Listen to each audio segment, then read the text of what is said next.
YouTube. Today we're here in Tampere, Finland to visit Tracon. That's held in Tampere Talo from the 6th to the 8th of September.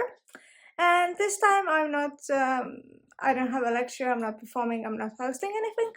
But this time one of the guests at Tracon is Suikka, who is the English translator for Moda Juge and Heaven Official's Blessing.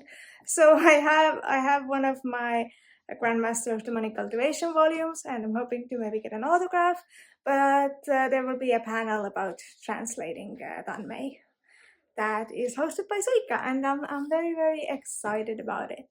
That's tomorrow, but today is Friday, and today we're gonna do a little bit of shopping and then we're gonna go to the convention. I also still need to get my ticket because one of my friends has it. So I'll see you at the convention. Friday was a half day, meaning it only started in the evening, but it also ran the latest. So the last panels of the day finished just before midnight. And I saw most lectures on Friday. I started with a Yudokan lecture, which had very fun, sweet comparisons between actual camping in real life and camping in Eurocamp, which is a little bit idolized, a little bit of a fantasy, even though it's a semi-realistic anime, but still, it was a very fun and cute lecture, and I really enjoyed it. The weather was overall very, very nice. Tracon had a huge outside area that you could enjoy for free, even though the inside convention was a little bit more expensive this year. Like, I would definitely pay that for the tickets. I think the real issue is that getting tickets is hard. But the weather was really nice. The outside area was also really nice. And after the Eurocamp lecture, I saw a lecture about anime parents and parents in anime. Good parents and bad parents and dead parents and what makes a good and a bad parent in anime. And that was also a very interesting lecture. After that, I saw a lecture about villainy and villains, but that one the host didn't want us to film, so I didn't film it. And after that, I saw a lecture comparing Ace Attorney and Danganronpa, which was also very nice. I haven't actually played either of the games, but I have watched animes for both of those. Even though the lecturer compared the games, it was still really interesting for me. But I didn't just sit at a lecture hall. I also visited the sales area. I was surprised that the sales area was already open on a Friday, but I visited it and it was actually very nice and half empty on a Friday, so it was nice and easy to visit. Overall, I'd say the inside of the convention wasn't very crowded at all. It was surprisingly easy to walk around and actually see what was being sold on the different stalls. Some people again speculated that this might have been because the event was so expensive this time, but I think the event was still completely sold out, so I'm not sure that's the case. I think a lot of people spent time outside because the weather was so nice. Now, the next day was the one that I was really, really, really excited about and really, really hyped for. And this day started with another lecture on old school Lolita fashion. This was really interesting. This was also a really interesting lecture, a really, really in-depth and detailed one, and it went into details I didn't expect them to go into, and it was overall really good and interesting, and I learned new stuff, even though I didn't necessarily expect to because I already know quite a lot about Lolita, but I still go to teamed lectures, but I learned quite a lot there, and it was very interesting. I had also another look around the sales area, but that's not really important. After that, the second main event was the AMV contest, and I managed to get myself a backstage pass because one of the organizers and I wanted to talk about organizing AMV contests in Estonia, and she got me a backstage pass. And I was really, really grateful because this also meant that I didn't have to fight for the seat tickets that you usually have to reserve online. And overall, you guys all know that AMV contests are one of my favorite parts of an anime convention. This contest had two contests in it basically. The first one, which was a more sort of classical AMV contest, with a very nice intro with some great humor, amazing contestants, really high quality videos, as usual for Finnish conventions, a really great contest. And then they had a second contest right after, which was a contest with rules that were a little bit more loose and gave people a chance to be more creative and play around a lot more. And yeah, the rules were basically a lot more lax. And I loved this contest even more. I liked the main one a lot as well. It was great. But the second one, there was a lot of humor. It was really fun. It was really creative. It really grabbed my attention even more. And I really, really enjoyed it. And I also really, really enjoyed speaking with the AMV staff later. I'm super grateful for all of their encouragement and help and kind words, and I really, really enjoyed the AMV contest. They introduced the judges in a fun way, as they often do, and it was just overall really fun and really well done. There were a lot of Final Fantasy videos, and in the second contest, there was also a video to the soundtrack of Winx Club, inspired by Winx Club, which of course warmed my heart and was very fun for me. I also quite liked the Twilight video. I hadn't seen a Twilight AMV or an MV in ages. I also recommend that you check out all of these music videos in full by their creators, and to do that I will try and find the Tracon AMV playlist and link that in the description below. So if I have found it, I will definitely put it in the description, and I encourage you to check them out because they will be in so much better quality than they are in my video. And I also just encourage you to let the creators know that you enjoy their creations, because I know that that always means so much to them. Now, I hadn't really talked about the artist alley. It was because I hadn't really had time to visit the artist alley until then.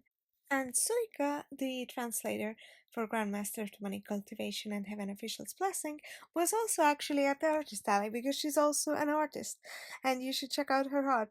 And I bought a lot of her art. I went back on the second day to buy more because my friends wanted some, and also I bought some for myself. And she was also incredibly kind to sign my Grandmaster of the Money Cultivation Volume 2 with her signature, and it was just wonderful.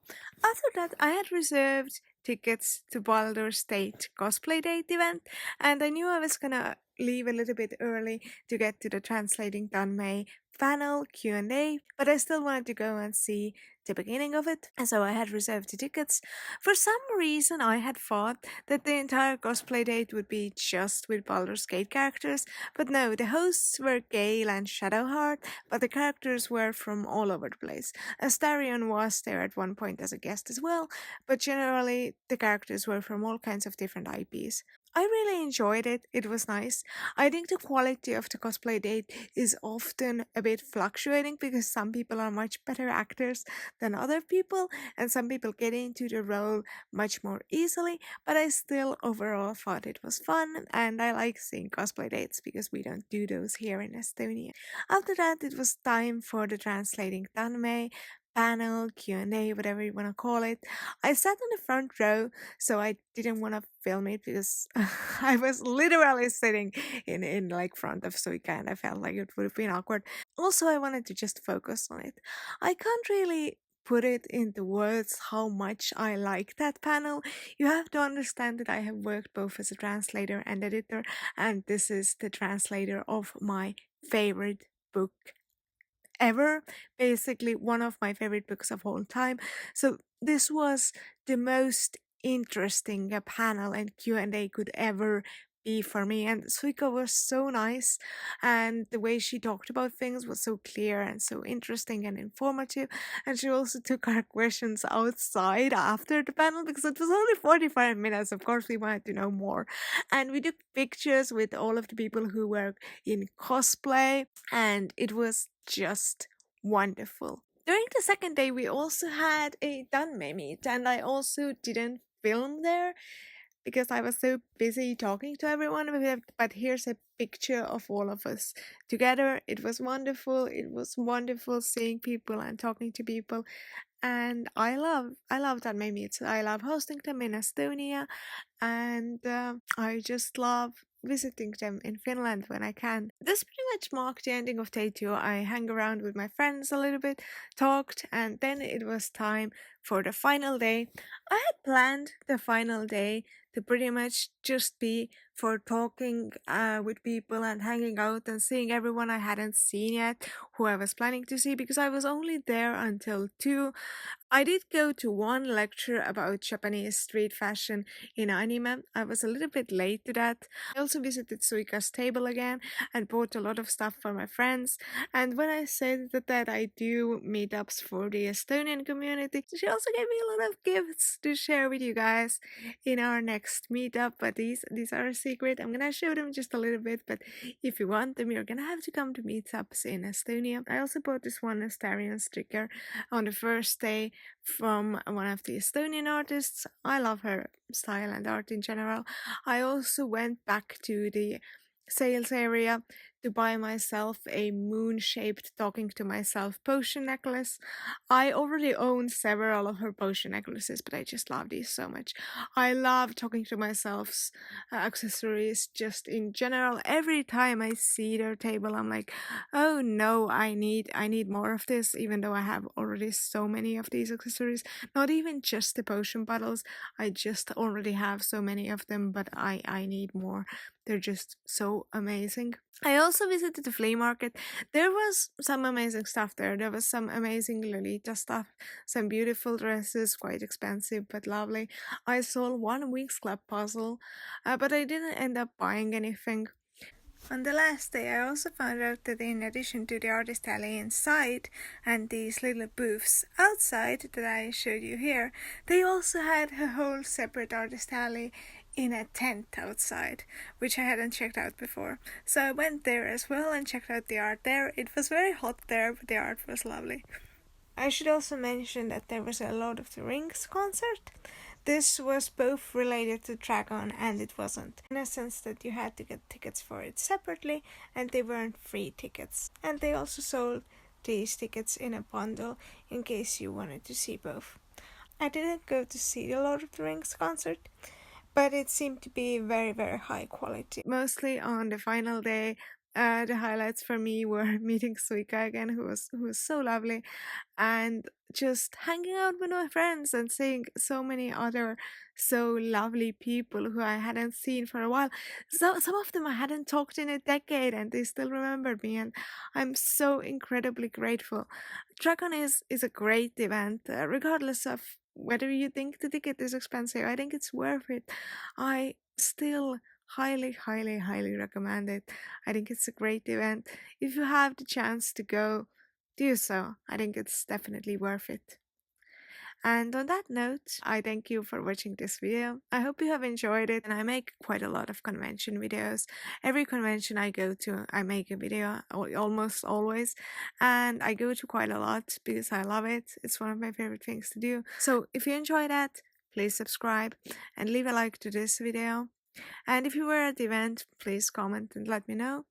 And I'll see you in another video. Bye!